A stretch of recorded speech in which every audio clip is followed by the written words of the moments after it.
Olá, Deus abençoe a todos, no nome do Senhor Jesus Cristo. Eu gostaria de aproveitar esse nosso tempo aqui para ajudar a todos nós e ajudar aqueles que porventura passam por uma situação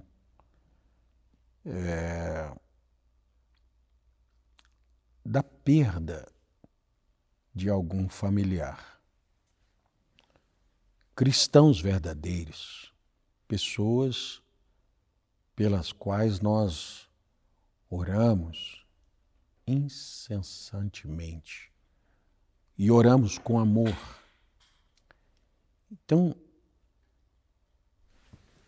eu tenho convivido no meio das pessoas e eu tenho estimulado e tenho pregado, e é verdadeiro, e é bíblico, e penso que todo cristão precisa ter essa convicção das Escrituras. É uma escritura muito familiar, por isso eu a trouxe para nós conversarmos deste assunto. 1 Tessalonicenses, capítulo 4, versículo 16. O mesmo Senhor descerá do céu com alarido, com voz de arcanjo, com a trombeta de Deus. E os que morreram em Cristo ressuscitarão primeiro. Depois nós, os que ficarmos vivos, seremos arrebatados juntamente com eles nas nuvens, a encontrar com o Senhor nos ares, e assim estaremos sempre com o Senhor. Então você faria a pergunta assim: pastor, quem são esses nós, os que ficarmos vivos? A minha resposta: eu e você. Se você tivesse feito essa pergunta ao apóstolo Paulo, ele diria: eu e você. Se você tivesse feito essa pergunta ao profeta irmão Brana, ele diria: eu e você. Se você tivesse feito essa pergunta ao meu pai, que também foi um pregador do Evangelho, pastor, e pregou, nós os que tivermos, os que ficarmos vivos, você tivesse feito essa pergunta para ele, lá atrás, em 2010, porque ele faleceu em 2012, ele teria dito: eu e você. Se você tivesse feito essa pergunta ao pastor Vanderlei Pereira Lemos, que no ano de 2024 nos deixou, ele diria: eu e você. E eles se foram. Quando eles se foram, automaticamente eles se enquadraram no verso 16, para que nós lêssemos assim: os que morreram em Cristo ressuscitarão primeiro. Mas todos nós e todo cristão deve ter essa fé de que eu estarei vivo, mas deve ter o equilíbrio de entender que a mensagem, a palavra de Deus, ela tem que ser pregada sempre no presente. Essa promessa é para você, essa promessa é para mim. Amanhã, caso eu esteja numa sepultura, você que ficar vivo continue dizendo nós, os que estivermos vivos, e diga assim: o pastor Vanderlei Vilaça, tendo dormido em Cristo, ressuscitará primeiro. Por que eu estou dizendo isso? Porque às vezes eu vejo as pessoas passando uma situação com um ente querido, beirando a morte, e a pessoa se desespera assim, ela não pode ir. Ó, claro que ela pode. Claro que pode. Foram os grandes homens de Deus, foram todos os pregadores, mas alguém diria assim: mas nós oramos por eles. Sim, e todos os outros que foram receberam oração. Mas Deus tem, na sua mente soberana, uma predestinação para cada um de nós. Deus preordenou que eu nascesse, e hoje eu sei, no dia 8 de janeiro de 1976. E ele preordenou que eu me vá daqui. Esse eu não sei o dia. Esse eu não sei o dia.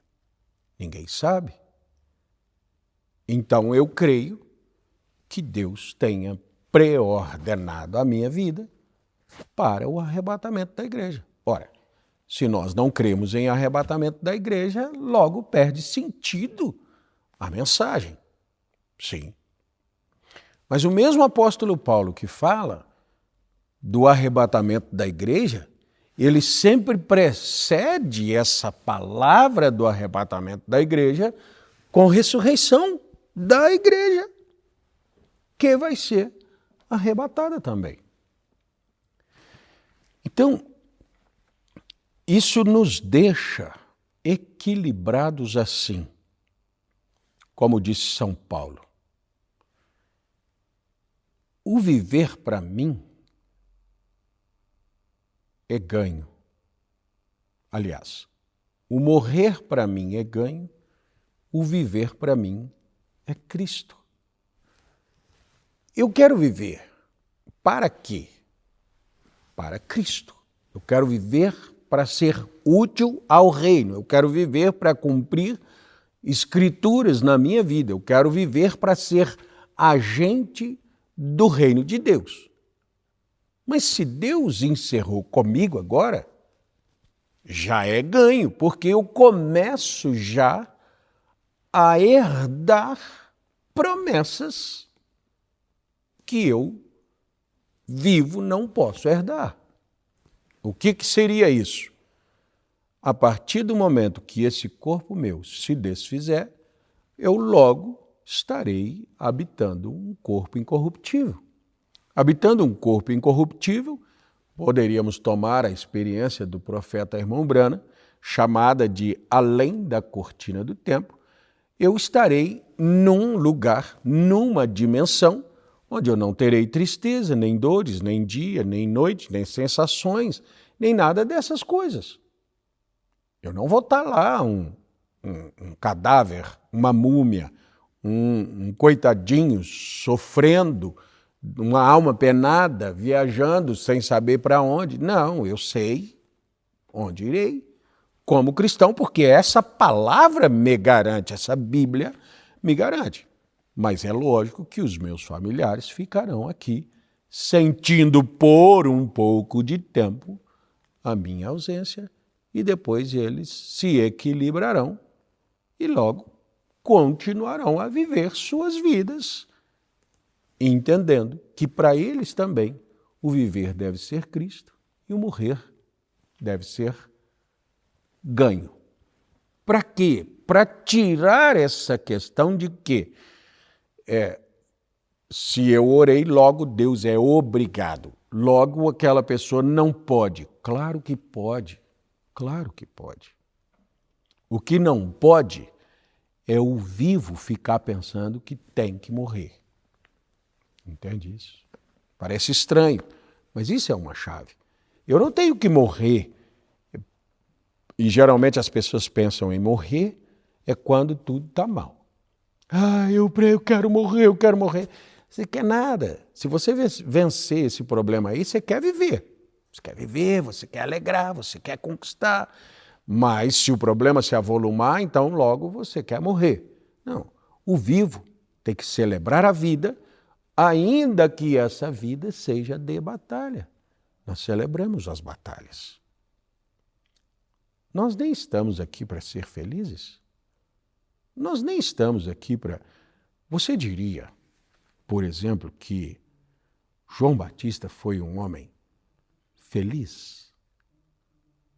Você diria, por exemplo, que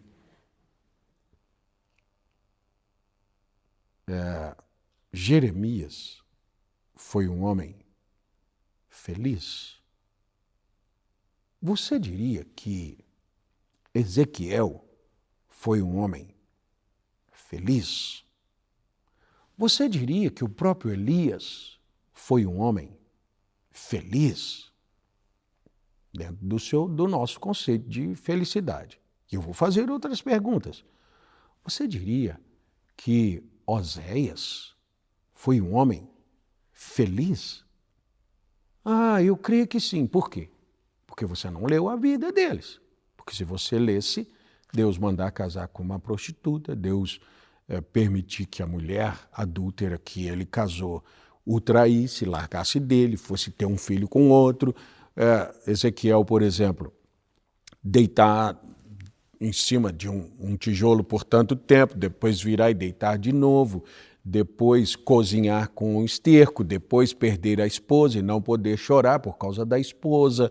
E Elias, um homem rejeitado o tempo todo, sabendo que tinha a verdade e sendo considerado inimigo do povo de Deus. Na verdade, ele era o amigo, ele era o restaurador, ele era o profeta de Deus, mas ele era rejeitado.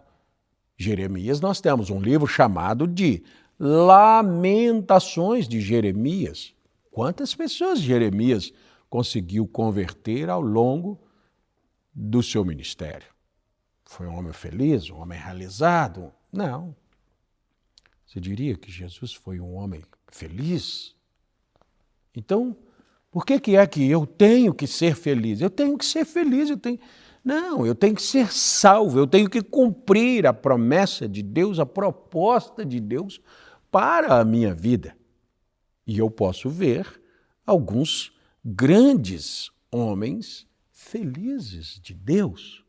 Jó, por um ótimo tempo da sua vida, ele era a vida das vidas.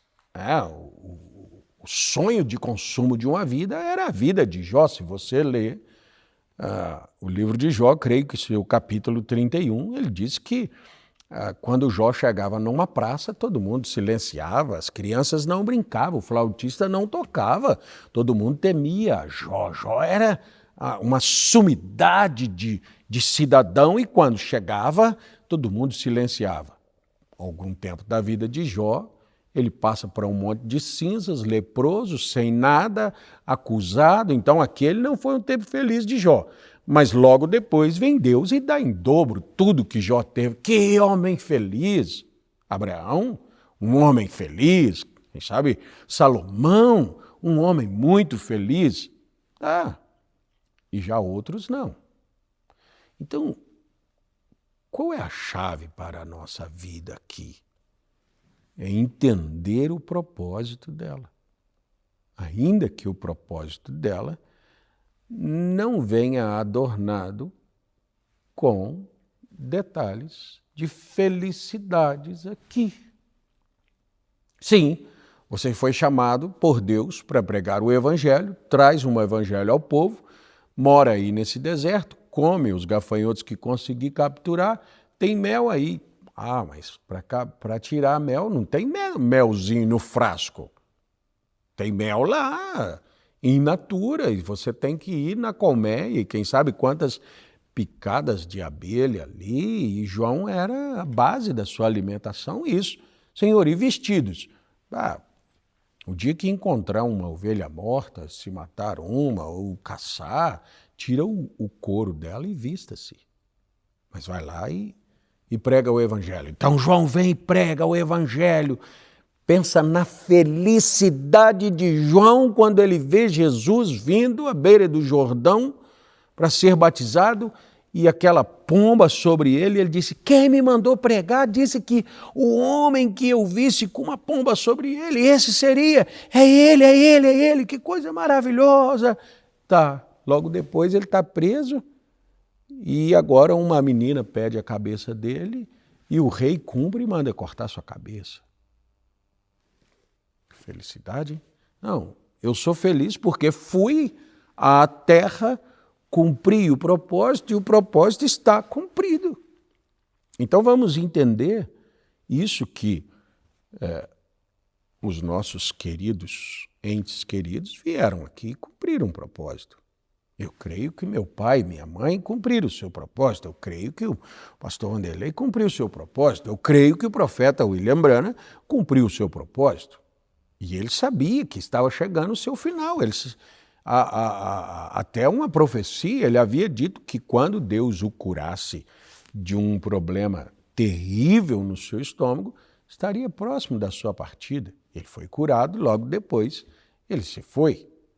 Cumpriu o seu propósito. Ele veio aqui.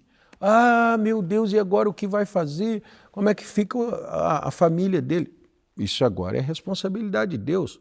Paulo cumpriu o seu propósito, foi decapitado e foi embora. O Senhor Jesus Cristo cumpriu o seu propósito, morreu na cruz do Calvário, levanta em glória e sai de cena, mas volta em cena no seu povo. Aí o apóstolo Paulo vai dizer assim, eu sofro o resto das aflições de Cristo no meu corpo. Para isso eu fui chamado.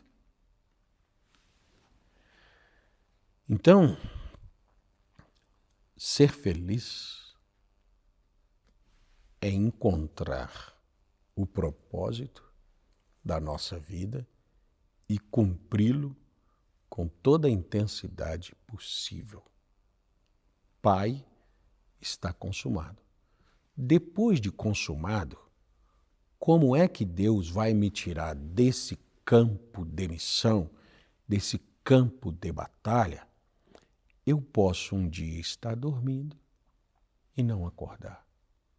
Oh, ele se foi, como as pessoas dizem, como um passarinho, não sofreu nada. E pode ser que algo aconteça e essa pessoa vá para uma cama e passe agruras e sofra.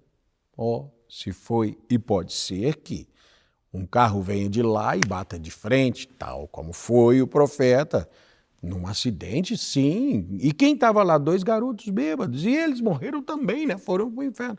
Não, naquele acidente não morreram, é lógico que hoje já. Ter essa consciência, irmãos, nos faz cristãos mais equilibrados. Nos faz cristãos mais verdadeiros. Eu estou gravando esse vídeo uma semana antes, praticamente, dele ser rodado. Pode ser que durante essa semana coisas aconteçam e dizem, o pastor falou por causa disso. Não, eu só estou dizendo porque eu percebo as pessoas confundindo. Mas aqui está dizendo, nós os que estivermos vivos. Sim, sim. Sempre vai ter que ter alguém para dizer nós os que estivermos vivos. E para conectar isso aqui com Hebreus, capítulo 11, verso 40, eu creio. Hebreus 11.